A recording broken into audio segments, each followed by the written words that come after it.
Warroonni X Empire hojjechaa turtan akkuma masarratti argartan X Empire deposit gochuun xumuramee jira jechuun baafachuun xumuramee jira deposit gochuun dandeessanii kan dandeessanii garuu on chainidhaan yookaan immoo telegram wallet yookaan tonkipperidhaan ni dandeessu.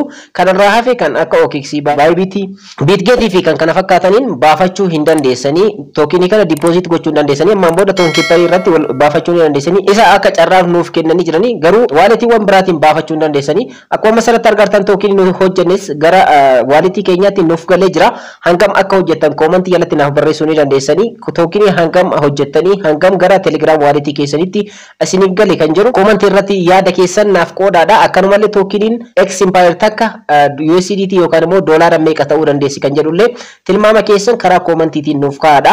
Akkuma asirratti argartan kan koo gara seentituu telegram walletii naan jedhee jira. Egaa tokeniin hanganaa 41,256 gara telegram walletii kan kootti seenee jira. So kanaafiyyuu meechee kaagonu gara telegram walletii kan kootti seenee ramoo hin seenne kan jedhu warroonni hanga ammaatti garuu haala kanaan seenti isiniif hin ta'in gara walletii keessan isin wal qunnamsiiftaniitti isiniif hin galin irra deebitanii telegram walletii keessanii yookaan immoo tonkipper walletii keessanii wal qunnamsiiftanii akkaataa ittiin baafachuu dandeessanillee viidiyoo kana keessatti ni ilaalla.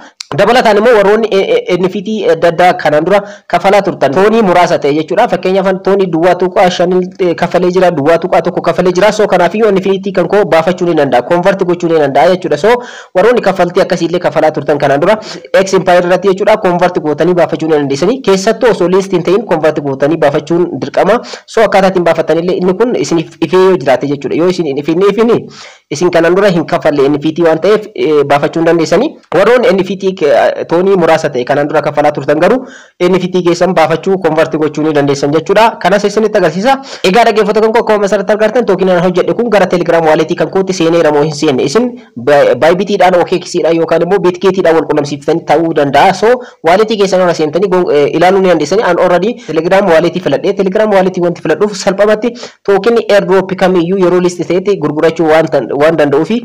So mee telegram walletii kan koo irra seennee haa ilaallu. Telegram walletii kan koo keessanii seenaa. So akkuma asirratti argartan telegram walletii kan koo irra seenee jira. Akkuma asirratti argartan more assets kan jettu kanarratti kilik gochuudhaan egaa dhaggeeffattoota kan koo tokeniin X Empire akkuma asirratti argartan 41,256 sun gara dhufee jira. So tokeniin hangasiisan naaf kafalanii jiranii jechuudha. Amma immoo garuu gurgurachuu ni danda'a jechuudha. Akkaataa ittiin gurguratan tokko tokkoon isinitti agarsiisa. Assalaamu alaykum warahmatullahi wabarakatuh. Ashama harka fuunee akkam jirtan dhaggeeffattoonni YouTube channel Sof Marab bakka jirtanitti nageenyi kan koo kan jaalalaa fi kan kabajaa isin haadha qabachaa. Egaa obboleewwan kanaan dura X Empire hojjechaa turtan tokenii keessan walletii ittiin wal qunnamsiiftaniin akkaataa ittiin walletii ittiin wal qunnamsiisuu dandeessan kanaan dura viidiyoon isiniif hojjedhe jira. Viidiyoo sana ilaaluu dandeessanii gara walletii keessanitti isiniif galee jira. Gara walletii keessanirraa ammaan booda immoo gurgurachuu akkamitti dandeessu kan jedhu haa ilaallu. Akkanumallee dhaggeeffattoota kan koo warroonni hanga ammaatti connect hin godhin walletii keessan wal qunnamsiisin carraa tokko isiniif kennanii jiranii. Kanas tonkipperidhaa tonkipper walletiidhaan akkaataa ittiin wal qunnamsiiftan isinitti agarsiisa. Warroonni NFT adda addaa kaffaltii toonii muraasa ta'e kaffalaa turtan ammoo NFT keessan akkaataa ittiin convert gootanii baafachuu dandeessan viidiyoo kana keessatti ni ilaalla. Gara barnoota keenya watti osoo hin cehin warroonni yeroo jalqabaatiif gara YouTube channel kanatti dhuftan YouTube channel kun YouTube channel barnootaati waan ta'eef subscribe gochuudhaan gara maatiiwwan keenyatti dabalamaadhaaf viidiyoo kana immoo like share gochuudhaan eegalaadhaan gaa'e gara barnootichaatti. Egaa duraan dursee kan isinitti agarsiisu dhaggeeffattoota kan koo warroonni hanga ammaatti tokenii keessan deposit gootanii hin baafatin yookaan immoo walletiidhaan wal qunnamsiisin carraa tokko ni qabdu tonkipperidha. Kanas wal qunnamsiisuudhaaf connect your wallet kan jettu kanarra kilik gochuudhaan salphumatti connect wallet kan jettutu argama. Isa irratti kilik gootanii ergasii immoo tonkipper walletii keessan yookaan immoo telegram walletii keessan ni filatanii ergasii immoo wal qunnamsiiftanii salphumatti deposit waan hojjettan X Empire keessan irratti baafachuu ni dandeessanii. Connect wallet kan jettu kanarra kilik gootanii ergasii immoo direct isin filachiisa tonkipperii keessan yookaan immoo telegram wallet keessan ergasii immoo dhaggeeffattoota kun salphumatti connect gochuudhaan baafachuu dandeessanii. Garuu fee isin gaafata akka kanaan dura freedhaan miti fee isin gaafata yookaan kaffaltii isin gaafata. Toonii duwwaa tuqaa 2 qabaachuu qabdanii toonii tuqaa 1 isin gaafata. Dhaggeeffattoota kan walletii keessan irraa qabaachuu qabdan jechuudha yookaan telegram walletii keessan yookaan tonkipper walletii keessan irraa jechuudha. Haala kanaan wal qunnamsiisuu dandeessanii baay'ee tokko salphaadha. So kanaan dura viidiyoo bal'aa keessatti akkaataa itti wal qunnamsiisuu dandeessan tonkipperii fi telegram walletiidhaan akkaataa itti wal qunnamsiiftan viidiyoon hojjedhee jira. Isallee ilaaluudhaan moora irraa fayyadamuu dandeessanii. Garuu transaction transaction fee isin gaafata akka kanaan dura tolaanii miti amma transaction fee san duwwaa tuqaa tokko toon isin gaafata toon isin kafaluudhaan toon isin duraan dursitanii garuu Telegram wallet keessa yookaan immoo toon keeper wallet keessa irraa qabaachuu qabdanii Telegram wallet keessa yoo ta'e garuu toon space keessa irraa qabaachuu kan qabdan jechuudha. So warroonni toonii bitachuu barbaadan immoo salphamatti dhaggeeffatan koo karaa Telegram kan kootiitiin naasofsiiftanii toonii barbaadan bitachuu ni dandeessanii. Egaa warroonni bitachuu barbaadan akkanumallee warroonni airdrop adda addaa toonii yookaan immoo airdropiiwwan adda addaa gurgurachuu barbaadan atmoe waan jedhati achirra natti haasofsiisa toonii barbaadan narraa bitachuu ni dandeessan jechuudha. Lammaffaa irratti dhaggeeffatan koo kan isinitti agarsiisu akkaataa ittiin NFT kanaan dura yoo qabaatan convert ittiin gochuu dandeessanidha. Kanas convert gochuudhaaf convert NFT to X kan jedhutu argama. Isee irratti kilik gochuudhaaf warroonni kanaan dura kaffaltan jechuudha. Egaa wallet keessanii wal qunnamsiiftanii akkuma sanatti argattan yoo qabaatan jechuudha wal qunnamsiiftanii tokkoffaa wallet keessanii kanaan dura wal qunnamsiiftanii jirtanii NFT keessan fudhachuudhaaf wallet keessanii haala kanaan wal qunnamsiisuu qabdanii already wal qunnamsiisee jira. Isinis haala kanaan wal qunnamsiiftanii NFT keessa yookaan immoo kaffaltii kanaan dura kafalaa turtan san convert gochuudhaan baafachuu dandeessan. Egaa kana fakkaata dhaggeeffatan koo kan biraa immoo kan isinitti agarsiisuudhaaf barbaadu dhaggeeffatan koo akkaataa ittiin X Empire token keessan kan isiniif kafalame karaa wallet keessaniitiin gurgurachuu dandeessanidha. An Telegram wallet irratti isinitti agarsiisa warroonni Bitgate filatan OKX Bybit filatan dhaggeeffatan koo viidiyoon kanaan dura Hamster Combat akkaataa ittiin gurgurachuu dandeessan jedhee hojjedhe jira. Viidiyoo sana ilaaluudhaan step masan faana buutan X Empire illee haala saniin gurguratan waan ta'eef step viidiyoo sana ilaaluudhaan irraa fayyadamuu dandeessanii more akka viidiyoo isiniif hojjedhee barbaadan immoo comment jalatti dhaggeeffatan koo na yaadachiisuu ni dandeessanii namoonni baay'een comment yoo gootan viidiyoo gabaabduu irratti isiniif hojjedha jechuudha. So akkaataa ittiin Telegram wallet keessanii warroonni wal qunnamsiiftan ittiin gurgurachuu dandeessan isinitti agarsiisu. Gara Telegram wallet ittiin isinna akkuma duratti isiniif jedhe Telegram wallet kan koorratti dhufee jira. X Empire tokeniin naaf kaffalame jechuudha. Akkuma 41,256. So yeroo listi ta'utti guyyaa boruu listi ta'a. Guyyaa boruu jechuun sa'aatii muraasatti hafee guyyaa boruu sa'aatii 9 irratti listi ta'a. Yeroo listi ta'etti dhaggeeffatan koo tokenii hammana listing deetii isaa eegee jechuudha. Convert godhadhee baafachuu ni danda'a yookaan immoo gara doolaaraatti gara tokenii adda addaa toon coin'itti yookaan immoo gurgurachuu ni danda'a jechuudha. So akkaataa ittiin gurgurachuu dandeessan mee isinitti agarsiisu. Duraan dursinee garuu X Empire kan jettu kana irratti kilik gochuudhaan akkuma asirratti argattan asirratti wanti isin beekuu qabdan dhaggeeffatan koo receive gochuu ni dandeessanii wantoota adda addaa X Empire namoonni isiniif ergatanii fudhachuu ni dandeessanii garuu namaaf erguu hin dandeessan kiriptoo adda addaatti jijjiiruu hin dandeessan jechuudha. Hanga yoomitti hanga listi ta'utti jechuudha. Listi yeroo ta'etti Oktoobar 24 sa'aatii 9 irratti listi ni ta'a akkuma asirratti argattan ergasii immoo wantoonni isin gochuu dandeessan dhaggeeffatan koo gara tokenii biraatti jijjiirachuu ni dandeessan. Garuu asirratti wanti isin beekuu qabdan namaaf transfer gochuu hin dandeessanii akkanumallee external withdraw gochuu hin dandeessanii kana kan gochuu kan dandeessan Oktoobar 25 sa'aatii 7 irratti jechuudha. Yeroo sanirraa kaaftanii garuu Telegram transfer gochuu dandeessanii gara Telegramaatiin akkanumallee external withdraw gochuu dandeessan jechuudha baafachuu dandeessanii. Gurgurachuudhaaf baay'ee tokko salphaadha dhaggeeffatan koo akkaataa ittiin gurgurachuu dandeessan asinitti agarsiisa jechuudha. Steppiidhaan wallet keessanirraa erga seentanii booda dhaggeeffatan koo P2P market kan jedhutu argama. Isarra seentanii jechuudha gurgurachuudhaaf P2P kan jedhu kanarra seentanii already person to person jechuudha namaaf gurgurachuu yeroo barbaadanitti jechuudha. Ergasii immoo asirratti buy fi sell tu jira. Warroonni bitachuu barbaadan buy jettanii warroonni gurgurachuu barbaadan immoo sell kan jettu kanarratti kilik gochuudhaan salphamatti gurgurachuu dandeessanii. Ergasii immoo dhaggeeffatan koo asirratti wanti isin filachuu qabdan crypto kan jedhu kanarratti already Hamster tu na bira jira. Isin garuu maal filattanii yeroo sanitti X Empire tu dhufa jechuudha. X tu dhufa garana jechuudha. Listi waan hin ta'iniif malee X garanatti dhufa. An fakkeenyaaf doksii irratti isinitti agarsiisa. Isin garuu kanneen keessaa maal filatan jechuudha gurgurachuu yeroo barbaadanitti X filatan. X garana dhufa jechuudha. Yeroo listi ta'etti listiin taane yeroo kanatti jechuudha. Akkaataa ittiin gurgurachuu dandeessan dursee isinitti agarsiisuu barbaadeeti. Soon doksii irratti isinitti agarsiisa. Doksii filatan. Ergasii immoo dhaggeeffatan koo doksii keessan filatanii jirtanii amma immoo kaaransii ittiin gurguratan asirratti ni filatanii. Fakkeenyaaf kaaransii kan koo Itoophiyaadha.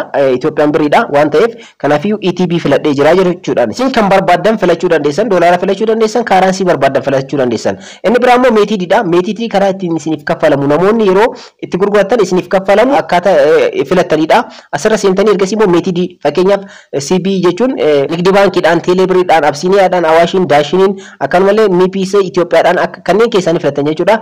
Irra baay'eetti rikoomandi kan isiniif godhu Teelebirii fi CB yookaan immoo Nigdi baankiidhaan yoo filatan baay'ee rikoomandi isiniif godha. Isaan kanneen lamaan irratti tiik gootan karaa kanneen akka filannootti namni akka isiniif kaffaluuf jechuudha. Ergasii immoo daneettan jechuudha. Karaa ittiin kaffaltiin ittiin yeroo gurguratan karaa ittiin namni isiniif kaffalu kaffalu uumtanii jirtanii jechuudha. Egaa asirratti wanti isin gaafatu amma dhaggeeffattoota koo maalidha? Dooksiin takka yeroo ammaa kanatti hanganaadha. Qarshii Itoophiyaa hanganaadha. Ergasii immoo dhaggeeffattoota koo maal gochuu qabdanii? Ammaawuntii keessan asirratti barreessitan. Fakkeenyaaf ammaawuntii hanga gurgurachuu barbaadanii asirratti ni barreessitanii fakkeenyaaf 1,000 yoo ta'e 1,000 jedha. Ergasii immoo egaa namoonni ani itti gurgurachuu barbaadu namoonni X Empire kana bitachuu barbaadan ana biratti dooksiidha. Sababni isaas dooksii irratti isin agarsiisaa jira. Listi waan hin ta'iniif isin garuu X dha yeroo isaan filatanii X yeroo filatanitti dhaggeeffattoota koo X namoonni bituu barbaadan asirratti argamu jechuudha. Akkuma asirratti argattan akkaataa filannoo kan kootiitiin asirratti argamu. Fakkeenyaaf inni jalqaba kun akkuma asirratti argattan tireedii 5,580 dha kan adeemsisee namoota 5,580 wajjin bittaaf gurgurtaa adeemsisee jira. Persentii 100 kan kennameef available wan dooksiin inni qabu hanganaadha. Ergasii immoo wantoota kanneen erga filattanii booda karaa ittiin kaffaltiin isiniif kaffalamu karansii keessan akkanumallee kiriptoo keessan isin X dha jedhee jira. Dooksii irratti akkanumallee ammaawuntii keessan erga barreessitanii ammaawuntii keessan hanga gurgurachuu barbaadan asirratti erga barreessitanii booda seel kayyattu kana irratti kilik gochuudhaan maal gootanii karaa ittiin gurgurachuu dandeessan asirra qopheessitan jechuudha. Fakkeenyaaf nama ittiin walii gurgurachuu barbaadan namni barbaada jechuudha. Asirratti waan gurgurachuu barbaadan asirra add gootan. Fakkeenyaaf dooksii hanga gurgurachuu barbaadanii asirratti na barreessitanii already muraasaadha kan qabu jechuudha. Ani isinitti agarsiisuudhaaf qofa jechuudha dhaggeeffattoota koo. So hanga muraasa ta'e asirratti ni kaa'a. Ergasii immoo dhaggeeffattoota koo isin maal gootanii wanta qabdan guutuu gochuu dandeessan. Maaksii jedhutu isin dhufa guutuu gurgurachuu dandeessanii. Yoo ergasii immoo dhaggeeffattoota koo limitii hanga namni isinirraa bituu kan barbaadan asirra ni keettanii.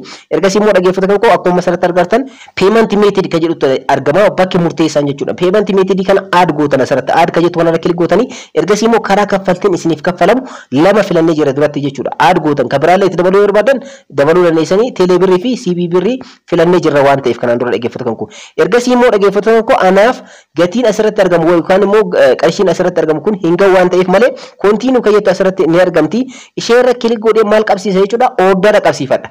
Ordera qabsiifachuu jechuun asirra kontiinuu kayyattu kana irratti kilik gootanii ergasii ordera qabsiifatanii jechuudha. Gurgurachuu barbaadan namoonni X Empire kana bitachuu barbaadan maal godhanii karaa meetidii isin qopheeffatanii kanaan screenshot godhanii kaffaltii ergasii kaffalanii akkaawuntii keessan ni barreessitanii itti himtanii kontaaktii isin godhanii isaaniyyuu ergasii immoo akkaawuntii keessan itti himtanii ergasii immoo dhaggeeffattoota koo salphaamatti gurgurachuu dandeessan. Meetidii karaa teelebiriitii fi nigdi baankiitiin filannee so ergasii immoo add details kan jedhu kana keessa seenuudhaan immoo wantoota tokko tokko ilaaluu ni dandeessan jechuudha.